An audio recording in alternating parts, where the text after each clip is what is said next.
এই জাতীয় দোয়া রয়েছে, যেই দোয়াগুলো পড়ে হাম সহ বড় বড় মারাত্মক রোগ যেগুলো অনেক সময় মহামারী আকার ধারণ করে, এই মহামারী আকার ধারণ করা রোগ থেকে আমরা বাঁচতে পারি। এত অসুখ দিয়েছেন, এত কষ্ট, অসুখের যাতনা, কষ্টে আল্লাহর কাছে অনুনয় বিনয় করে দোয়া করেছে। এই দোয়া করার পর আল্লাহ তাআলা তার অসুখ ভালো করে দিয়েছেন। আসসালামু আলাইকুম ওয়া রাহমাতুল্লাহি ওয়া বারাকাতুহু। প্রিয় দর্শক, বিশেষ করে আমাদের বাংলাদেশে ছোট বাচ্চাদের হাম রোগ দেখা দিয়েছে, হাম অসুখ শুরু হয়ে গিয়েছে।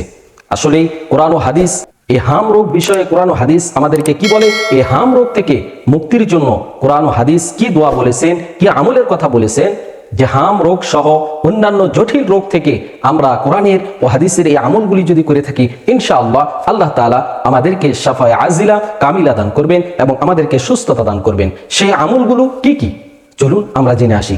আজকে আমাদের বিশেষজ্ঞ প্যানেলে বাংলাদেশের বিজ্ঞ 4 জন আলেম রয়েছেন। এই 4 জন বিজ্ঞ আলেমের কাছ থেকে আমরা জানবো যে হাম রোগ সহ অন্যান্য সব জটিল রোগ থেকে মুক্তির দোয়া ও আমল কি কি কোরআন ও হাদিস থেকে আজকে আমরা জানবো ইনশাআল্লাহ।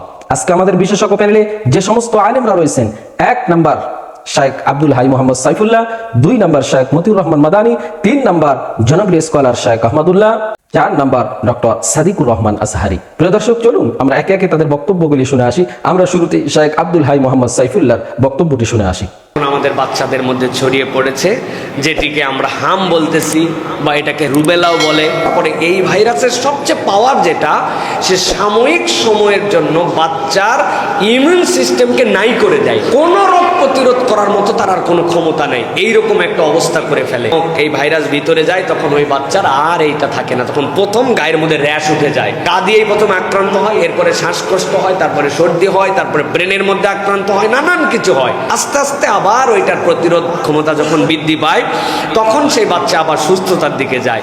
এর জন্য আমরা জানি 2টা টিকা আমাদের বাচ্চাদেরকে দেওয়া হয়, একটা 9 মাসে আর একটা হচ্ছে 15 মাসে। এই টিকার নাম MR। দেখবেন প্রাথমিকভাবে আমি বলবো, আমাদের অনেক বাপ মা আছে নিজেরা প্রথমে ডাক্তারি করে, এরপরে ডিসপেন্সারি আলাদা দিয়ে ডাক্তারি করে। আল্লাহর ওয়াস্তে ডিসপেন্সারি আলাদা ডাক্তারিতে যান না। আপনার বাচ্চা এরকম হয়েছে, ফার্স্ট স্টেপ আপনি ডাক্তারের কাছে নিয়ে যান, হাসপাতালে নিয়ে যান। এটা খেলাফে সুন্নাত নাই, এটা সুন্নতের কাছাকাছি।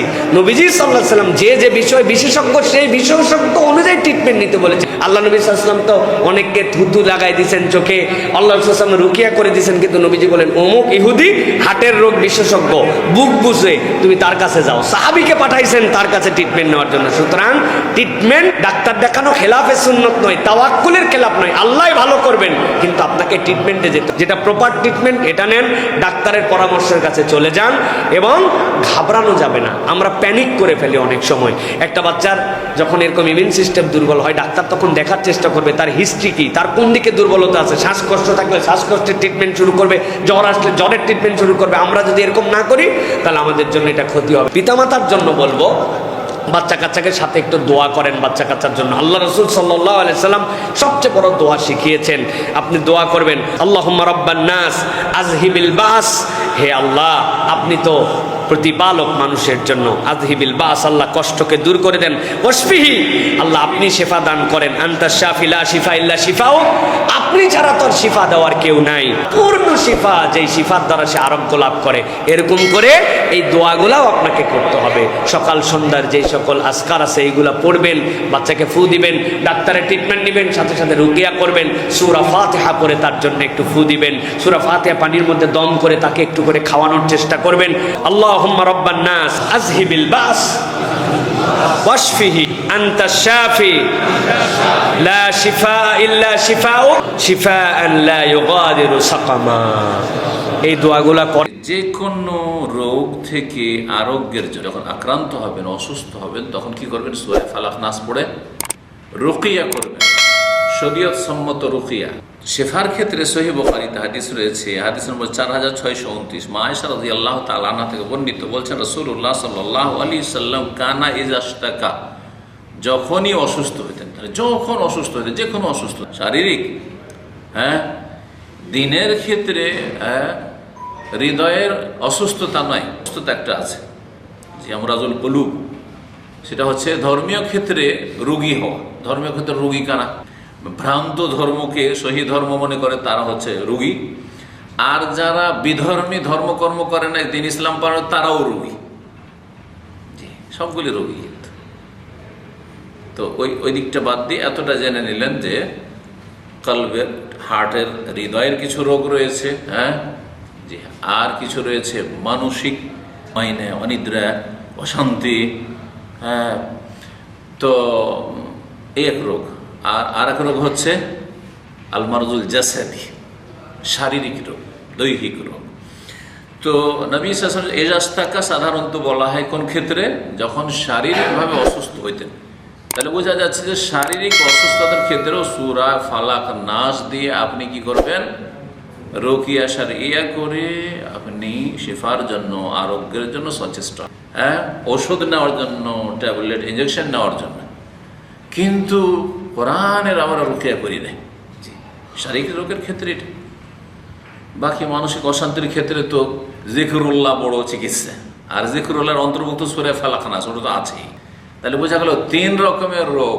হ্যাঁ, মানুষের টোটাল রোগ হচ্ছে 3 রকমের। সমস্ত রোগের চিকিৎসা আল কোরআনুল কারীমে আছে। আলা বিযিকরিল্লাহ তাতমাইন্নুল কুলুব, আল্লাহর স্মরণে মনে শান্তি হয়।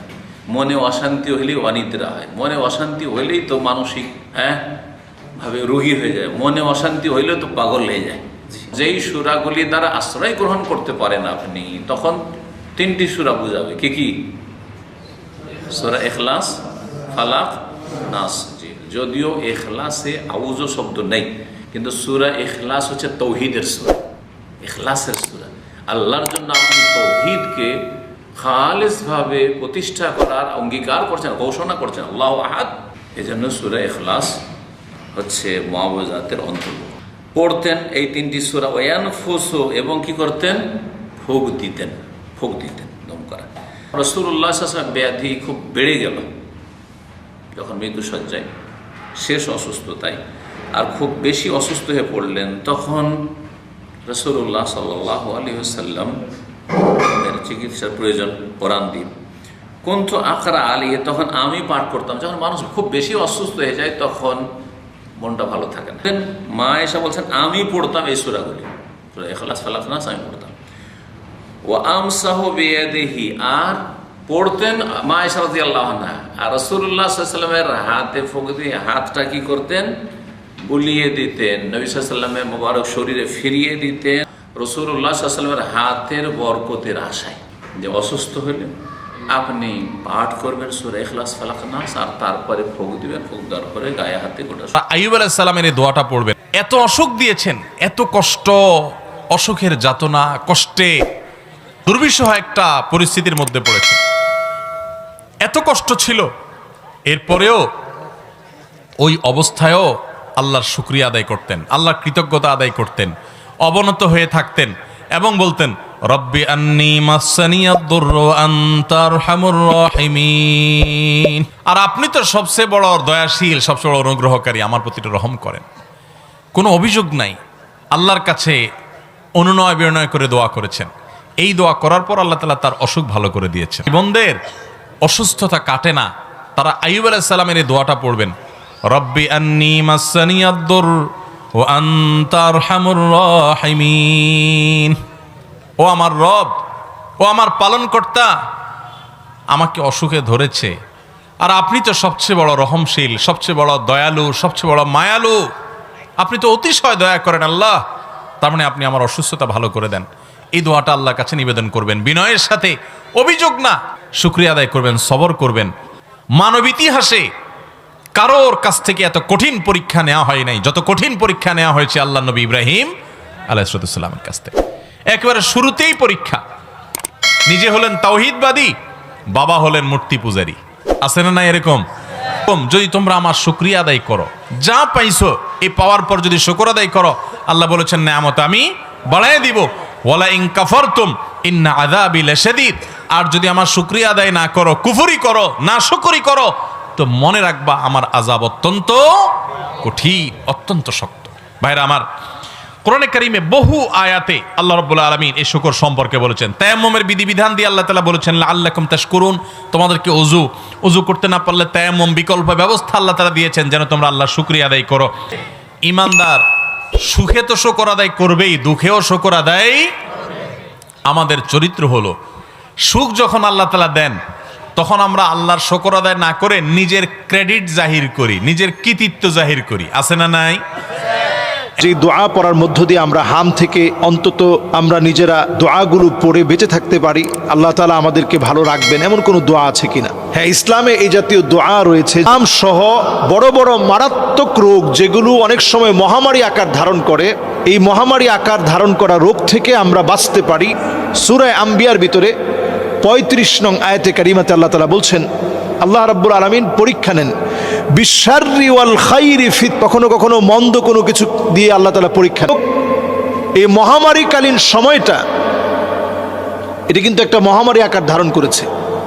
শতাধিক বাচ্চা, আপনি যদি মনে করেন যে এই মহামারীতে বা এই হামের মতো একটা রোগ হয়ে গিয়েছে, জ্বর, শরীরে র্যাশ ওঠা, জিহ্বার মধ্যে সাদা সাদা স্পট পড়ে যাওয়া, এরপরে বাচ্চাটা যাওয়া, ভিটামিন এ ক্যাপসুলের অভাব, নানা রকম যেভাবে আমরা ব্যাখ্যা করছি, এটা কিন্তু একটা মহামারী আকার ধারণ করেছে। হাদিসের মধ্যে আসছে আত-তাউন রিজসুন, এটা হচ্ছে আল্লাহর পক্ষ থেকে। মহামারীটা কিভাবে বুঝবেন? উরসিলা আলা বানি ইসরাইল, বনি ইসরাইলের কাছে কিছু কিছু সময় যখন আল্লাহ তাআলা বনি ইসরাইলকে মহামারী দিয়েছেন, মোমেনদের জন্য সেটা রহমতের কারণ হয়েছে। আল্লাহর আযাব যখন আসে, এটার মধ্য থেকে ভালো দিকটা খুঁজে বের করা, যেটার মধ্য দিয়ে আল্লাহ তাআলা হয়তো এই রোগটাকে আল্লাহ তাআলা উঠায় নেবেন, বড় আযাব থেকে আল্লাহ তাআলা বাঁচায় দিবেন। এই জন্য দোয়াগুলো প্রতিনিয়ত পড়া।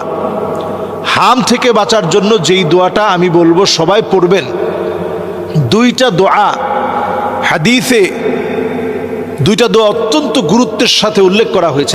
আল্লাহুম্মা আফিনি ফি বাদানি, আল্লাহুম্মা আফিনি ফি সামঈ, আল্লাহুম্মা আফিনি ফি বাসারি, লা ইলাহা ইল্লা আনতা। এটা ফজরের নামাজের পরে 3 বার, মাগরিবের নামাজের পরে 3 বার। আল্লাহ, আপনি আমার মাথাটাকে ভালো রাখেন, শরীরটাকে ভালো রাখেন, চক্ষুটাকে ভালো রাখেন। এই যে চক্ষুটা, এই হামের প্রাদুর্ভাবের কারণে চোখের মধ্যে কিন্তু মারাত্মকভাবে ক্ষতিগ্রস্ত হচ্ছে ছোট ছোট বাচ্চারা।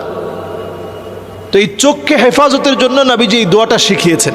আরেকটা দোয়া আমরা করোনাকালীন সময়ে পড়েছি, এই দোয়াটা আপনারা পড়তে পারেন।